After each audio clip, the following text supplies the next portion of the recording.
my party people in the club. Ya tú sabes que Armando no para hasta que esa loca sale. What's up, guys? Chris Flores here, FLO Fitness, and what I'm going to talk about today is called the Thomas test. It's a good thing to do for your hip flexors, to test to see if the hip flexors are tight or if the quads are tight within your clients when you're training them. Alright, so what you're going to do for this test. Now, there's many different ways to set up this test. This is just the way that I do it. I personally like clients sit all the way at the tip of the table, slide the hips forward, and then you're going to have them lie back. Now, just in that position, you're going to see a few things. Alright, you're going to see if their lower back arches like crazy over here, if there's a lot of space here. And you're also going to watch the hips and which way the legs fall. Alright, what you're going to do is instruct the client to take one leg, so we use this leg here, pull it all the way to the chest. So pull it all the way in. Alright, now you're looking for a bunch of things here at this test, and you're going to see a lot of stuff with it. First thing you're looking for, to see if their leg comes off the table. Alright, if a person has really tight hip flexors, what's going to happen is their leg's going to raise up, and they'll be in that position right there. Alright, so that's the first one you're going to check for. Second thing you're looking is at the knee joint.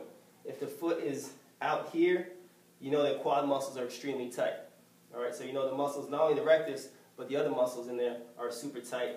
You have your vastus medialis, vastus lateralis, and vastus intermedialis are tight, pulling on that patella, causing that leg to be straight. What you're also going to see with some people is the hip may be tight, but they'll be loose here, so they'll be able to bring their leg all the way down, so you see it up, but the knee bent.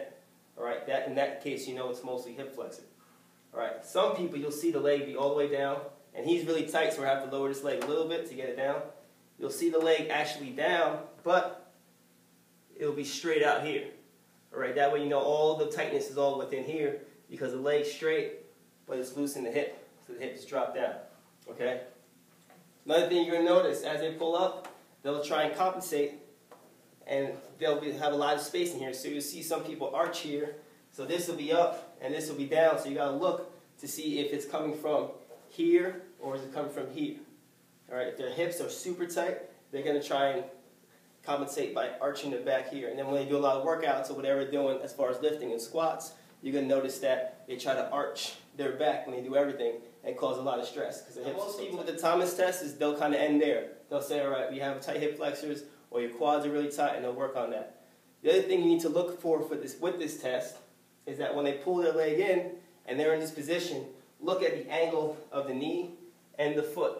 Okay, some people you'll notice that as soon as you get them in this position here, their knee will be torqued out or it's turned inwards. Alright, that's going to tell you a lot about what's going on at that hip joint.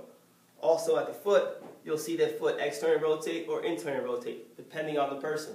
So you're going to watch for that angle when you hold the knee in. You're going to see, is it coming out this way? Is that a certain angle, or is it straight? So those are the things you want to look for in doing a Thomas test. I know it's a lot, but the more and more you practice, the more you do it, the better you'll be at it, at assessing and see what's going on with this hip flexor, with this quad, with the lower back, and also the knee joint and the ankle joint, see what's going on. Now, what you can do in this position here, which is a great idea, is a stretch. So what you're going to do is you'll have your client's foot right against your chest in this area. Alright, have them hold their knee up. This is a great stretch for the hip flexors. You see how his hips are already popping up here, so he has really tight hip flexors. You apply gentle pressure and you're pushing down. Again, I say gentle pressure because in this position this could hurt a lot of people. So you don't want to push too hard. So you push down and then start feeling it in the hip flexor. How does it feel, alright? So you can do however you like to stretch. We like to hold 2-3 seconds here, and then we'll relax. Some people want to do other ways. You can hold 10 seconds, 20, whatever floats your boat. So we're pushing down here. From this position, you can do kind of like a P&F and have them push up against. So push your knee towards the ceiling. Push up, up, and relax. Push up, and relax.